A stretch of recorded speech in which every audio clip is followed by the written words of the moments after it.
નમસ્કાર મિત્રો, પંડ્યા રિપોર્ટ્સમાં આપનું હાર્દિક સ્વાગત છે। આજે એક નવો મુદ્દો લઈને આપણે ઉપસ્થિત થયા છે અને આપણા મુદ્દા લગભગ રાજકીય મતમતાંતરો સાથે સંકળાયેલા હોય।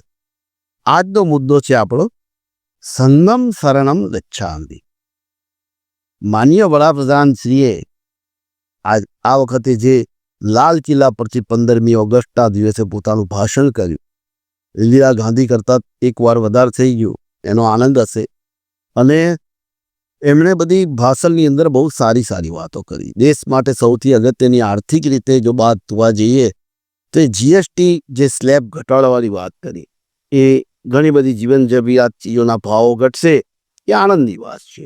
सामान्य मानवीय की जरूरतों के टैक्स भारी मात्रा में कम कर दिए जाएंगे। પણ સૌથી આંખે ઉડીને વર્ગે એવું એક નિવેદન એમનું આની અંદર જોવા મળ્યું કે એમને 2014 પછી 25 સુધી ક્યાંય નહીં, અને 15મી ઓગસ્ટના પોતાના નિવેદનમાં આરએસએસની પ્રશંસા કરી। મૂળ મોદી સાહેબ આરએસએસથી જ આ આયામની અંદર પહોંચ્યા છે, એ વસ્તુ અને કરે એ સ્વાભાવિક છે, પણ આરએસએસની 9-10 વર્ષ પછી લાલ કિલ્લા પરથી એક રાષ્ટ્રને સંબોધન કરતા વડાપ્રધાન આરએસએસની જે પ્રશંસા કરે છે, એ મુદ્દો બહુ મહત્વનો છે। आज से 100 साल पहले एक संगठन का जन्म हुआ, राष्ट्रीय स्वयंसेवक संघ।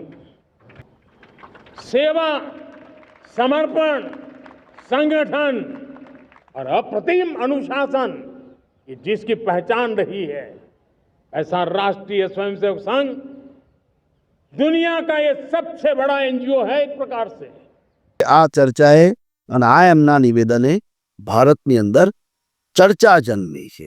અને આમે 1900 મોહન ભાગવત જે આરએસએસના વડા છે, એમના બધા અમુક નિવેદનો પરથી થોડી ચિંતા થાય એમ, એટલે સંગમ શરણમ ગચ્છામિ કે પછી ભાગવત શરણમ ગચ્છામિ।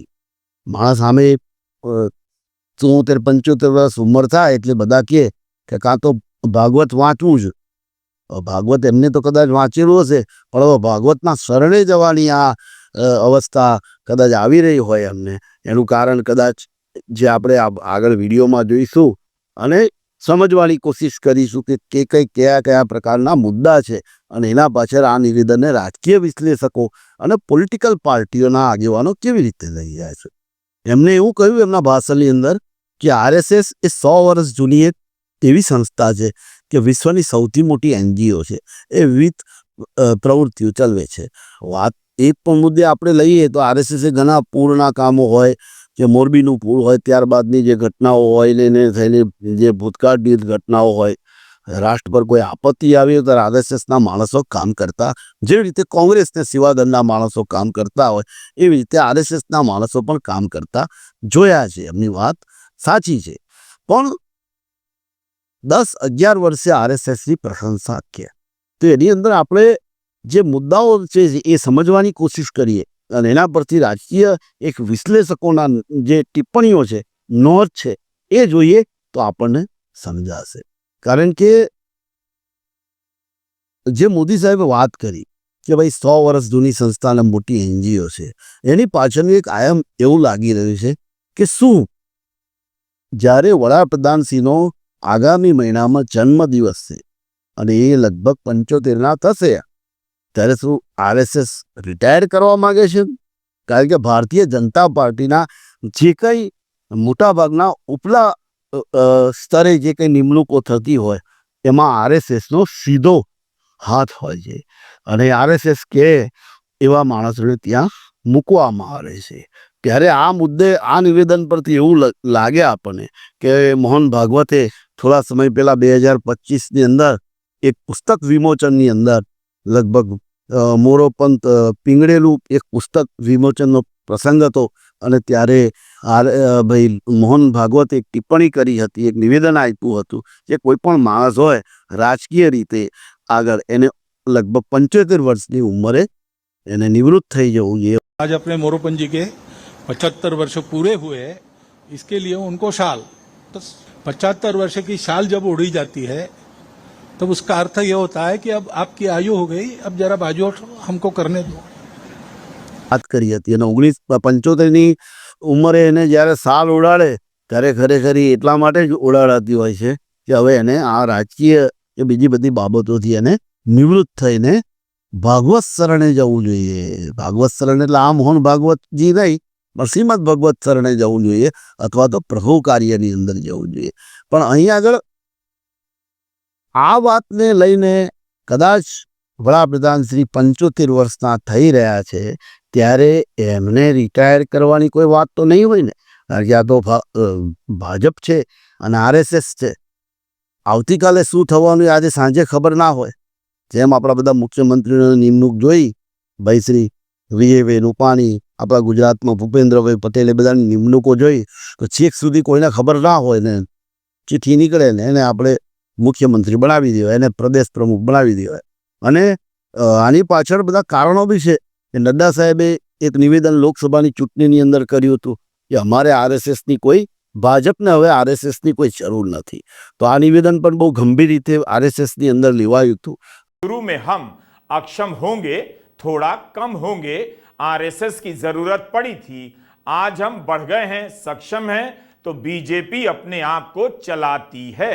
અને આરએસએસને કોઈ ગમે તે સમજતું હોય પણ મોદીજી પણ એ જાણે છે, વડાપ્રધાનશ્રી પણ એ જાણે છે અને આરએસએસ પણ એ સમજે છે કે વડાપ્રધાનને ભારતીય જનતા પાર્ટીને ડગલે ને પગલે આરએસએસની જરૂર છે અને આરએસએસને ભારતીય સત્તા માટે ભારતીય જનતા પાર્ટીની જરૂર. આરએસએસ એવી છે કે જે સીધી રીતે રાજકીય ભાગ લેતી નથી, રાજકીય પક્ષ કે ચૂંટણીઓમાં ભાગ લેતી નથી, પણ માણસો મૂકે છે ને બૂડ આવે છે આરએસએસની અંદરથી. આ વસ્તુ બહુ સમજવા જેવી હોય. ત્યારે નડ્ડાનું નિવેદન, નડ્ડાજીએ પોતાના મગજમાંથી ઉત્પન્ન કરેલું નિવેદન આપ્યું હતું કે એમને કોઈએ કહેવા માટે કહ્યું હતું કે ભાઈ તમે આવું કહી દો.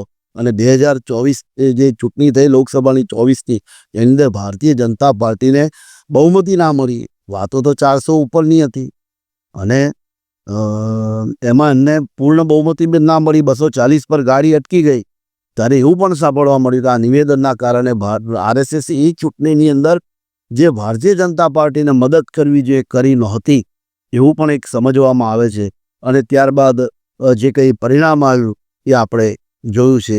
હવે ભારતીય જનતા પાર્ટીની અંદર 75 વર્ષે રિટાયરમેન્ટનો એક આડકતરી રીતે એક કોઈ નિયમ લેવાયો હતો. મુરલી મનોહર જોશી જુઓ તમે, લાલકૃષ્ણ અડવાણી જુઓ, પછી પેલા રાજસ્થાનના આપણે જસવંતસિંહનો જે નિયમ જેવો, એ લોકોને ભારતીય જનતા પાર્ટીએ ટિકિટ જ નહોતી આપી, અથવા તો કાનમાં કહી દેવામાં આવી છે કે 75 વર્ષ થયા, ભાગવત શરણે જાઓ તમે.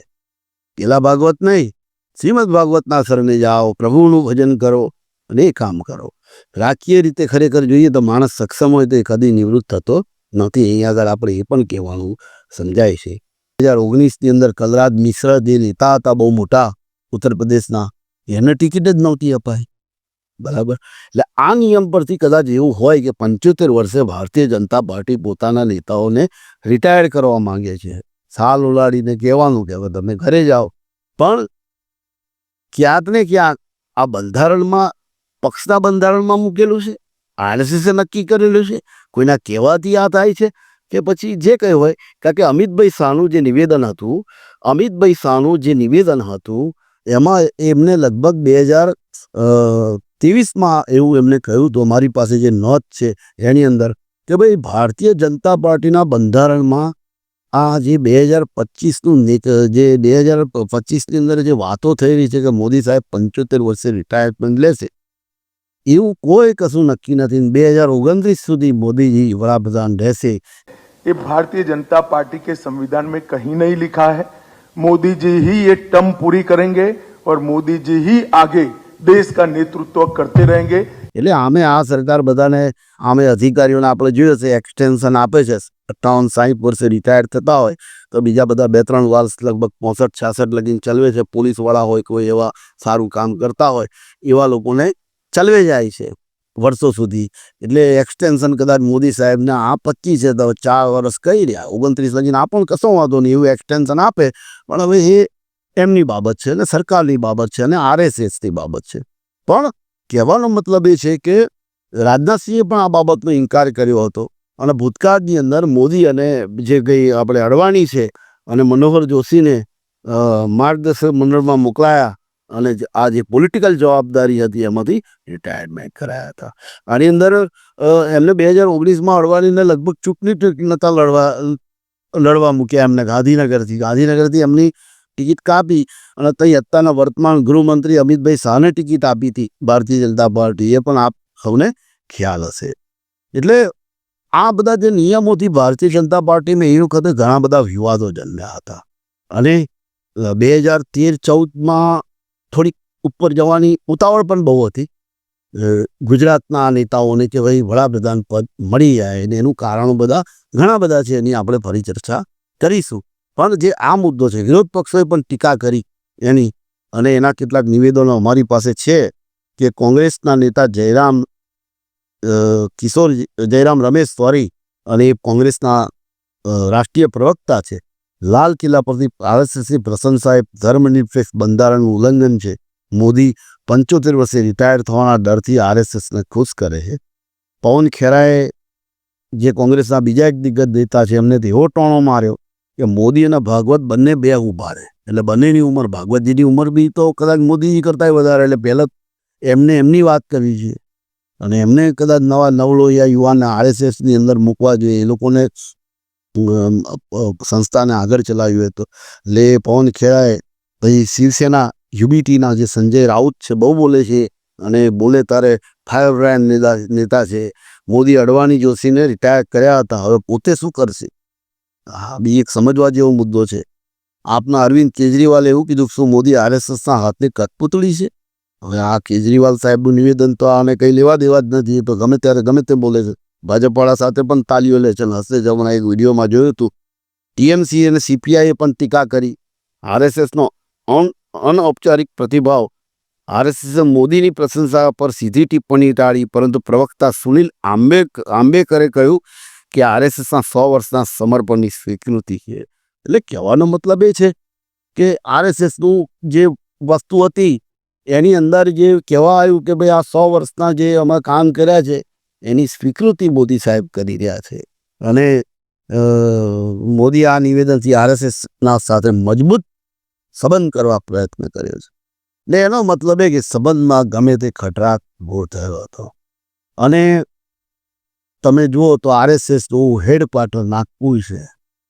નીતિનભાઈ ગડકરી એમને ત્યાં સીધા સંબંધો છે અને નીતિનભાઈ ગડકરીના કેટલાક નિવેદનો પણ આ સરકાર માટે પાછલા દરવાજે ચિંતાજનક હોઈ શકે. કારણ કે નીતિન ગડકરી અને મૂળ વસ્તુ મોદી સાહેબ જે પેલું બાયોલોજિકલ જે વાત એમને કરી કે મને તો એવું લાગે છે કે હું તો સીધો આવેલો છું, ભગવાનનો અવતાર છું. એટલે ભાગવતજી એના પર પણ નારાજ હતા અને એ પછી એમનું નામ દીધા વગર ઘણા પ્રસંગોની અંદર જ્યારે બોલવાનું હતું ત્યારે જાહેરમાં બોલ્યા જ કે ઘણા લોકો પોતાને ભગવાન ગણાવે છે. એટલે ભાગવતજીએ કદાચ ધ્યાન પણ દોર્યું હોય કે મારી તરફથી મારા શરણમાં નહીં પણ 75 થયા તમે વાતો કરી પેલા ભાગવતના શરણે હવે જતા રહો. કદાચ પાછલા દરવાજે એવું પણ હોઈ શકે. અને આ દેશમાં નેતાઓની ખોટ નથી, આ દેશમાં હજારો નેતાઓ છે.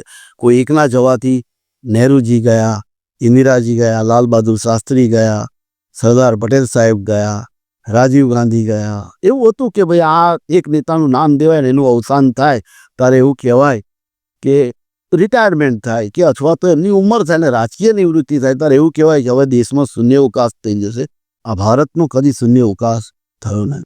રામચંદ્ર ભગવાન પણ અહીં જન્મ્યા, કૃષ્ણ ભગવાન પણ અહીં જન્મ્યા અને એમના જે દેહાવસાન પછી પણ આ દેશને કોઈ આંચ નથી આવી. એમ કોઈની રાજકીય નિવૃત્તિથી પણ આ દેશની કદી કોઈ આંચ નહીં આવે એ વસ્તુ નક્કી છે. પણ જે આ તણાવ છે એ આગળ બતાવે છે કે આ લોકોની વચ્ચે કંઈક ને કંઈક તણાવ છે. અને અહીંયા આગળ હું તમને અમારી પાસે જે નોંધ છે એ તમને કહેવા માગીશ કે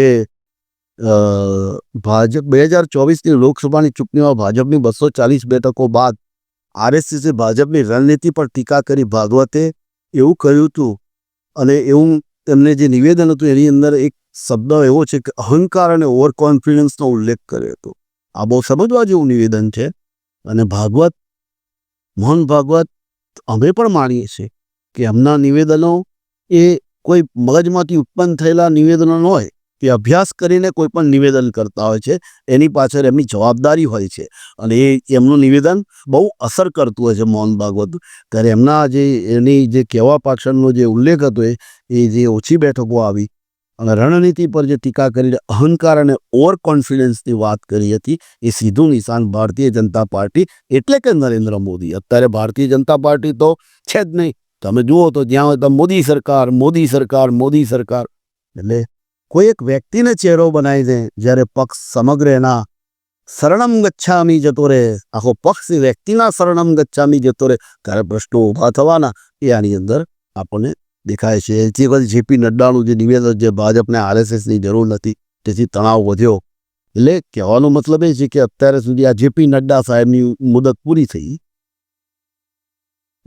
આટલા બધા નેતાઓ છે ભારતીય જનતા પાર્ટી પાસે, ઢગલા બંધ નેતાઓ. તમે સમજી લો, દાખલો આપું કે 10 મણ કેરી સહન કરી શકે એવા કેસર આંબા પર 200 મણ કેરીઓ લાગેલી છે, છતાંય એમને સારી કેરી મળતી નથી. એનો મતલબ એ કે કેરીને પસંદ કરવાવાળો ને આંબાના ઝાડ પરથી ઉતારવાવાળો આરએસએસ જે છે એ કહેશે તારે અહીંયા કેરી ઉતરશે ને પછી એના જે કંઈ હોય એનો આનંદ ભારતીય જનતા પાર્ટી લેશે. એટલે આ વસ્તુ આજે ગુજરાતના જે ભાઈ આપણે પ્રમુખ નિંબાણા છે, એ પણ હવે કોંગ્રેસની ચર્ચા કરતા હતા એ લોકો, પણ હવે કોંગ્રેસવાળા એમનું પૂછે છે. અમારા તો અમિતભાઈને મૂકી દીધા અને હવે તમે મૂકો, ગુજરાતની અંદર પ્રમુખ કોને મૂકો છે? એમાં સૌરાષ્ટ્રના એક ઓબીસી નેતાનું કંઈક નામ સંભળાય છે.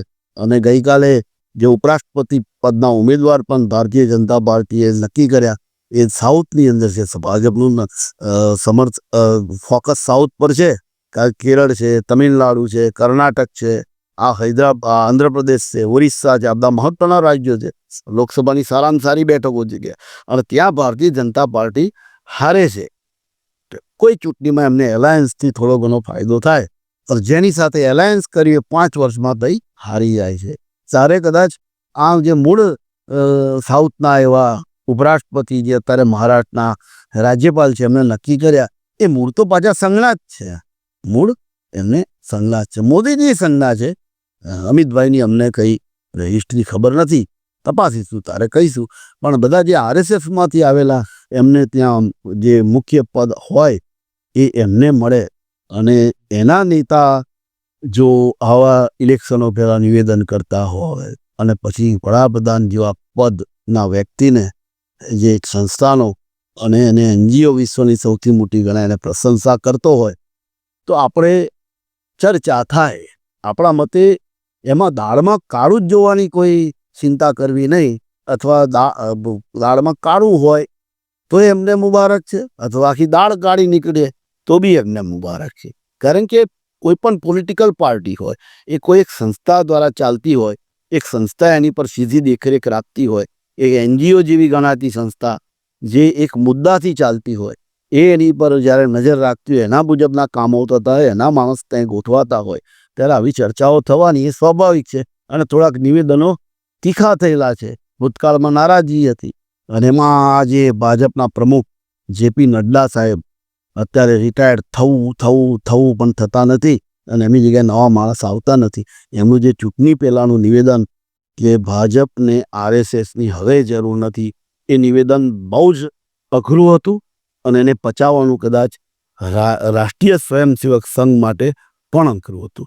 પણ મોદી સાહેબે, વડાપ્રધાન મોદી સાહેબે લાલ કિલ્લા પરથી જે નિવેદન આપ્યું અને ત્યારબાદ એ પહેલાં ભાજપ જે આરએસએસના મુખ્યાલય નાગપુરની અંદર જેને જે પ્રસન્નતા કરી હતી, એ કદાચ આ બધા નિવેદનો જે ભૂતકાળમાં અપાયેલા છે એની પર એક ઠંડુ મલમ લગાવીને અને શાંત કરીને આરએસએસ અને ભાજપ પછી ફરી ભેગા મળીને કામ કરે અને મોદી સાહેબને પેલું એક્સટેન્શન મળે 2029 સુધી, જેમ બધા અધિકારીઓને મળે છે એવું પણ હોઈ શકે.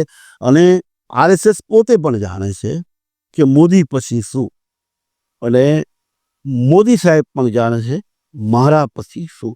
એ કોઈ એવા વિડીયોની અંદર આપણે બધા હાજર રહીશું તો 2029 પછી આપણે વાત કરીશું કે મોદી સાહેબ પછી ભાજપનું શું. કારણ કે ઘણા બધા ભાજપના કાર્યકરો અને જે નિષ્ણાત લોકો છે એવું કહે છે કે આ છેલ્લો એપિસોડ છે મોદીએ ભારતીય જનતા પાર્ટી પાસે. ભારતીય જનતા પાર્ટી માટે કોઈ એવો નેતા નથી. પણ આ બધાની ભૂલ છે. એક સામાન્ય વ્યક્તિ પણ દેશને મજબૂત નેતૃત્વ આપી શકે છે. આ દેશના એ નરેન્દ્ર મોદી હોય, રાહુલ ગાંધી હોય, અમિત શાહ હોય, નીતિન ગડકરી હોય કે કોઈ પણ પક્ષનો નેતા હોય, કોઈ પણ પક્ષ હોય, એ આ દેશને સબળ નેતૃત્વ આપવાના ગુણો ધરાવે છે. એનામાં એટલી તાકાત છે. અને આ દેશ એટલે જ આટલા વર્ષોથી ચાલી રહ્યો છે કે આ 75 વર્ષનો મુદ્દો સંગમ શરણમ ગચ્છામી અને ભાગવત એવું કહેતા હોય મનમાં કે ભાઈ તમે ભાગવત શરણે જાઓ, એમને નહીં શ્રીમદ ભગવદ્ ગીતાના શરણે. ઉંમર થઈ ગઈ છે, ભગવાનનું નામ દો, ભજન કરો, એવો કોઈ મુદ્દો હોઈ શકે તે આગામી સમય બતાવશે. આપણે ફરી મળીશું નવા વિડીયોમાં. ત્યાં સુધી સૌને નમસ્કાર, રામ રામ.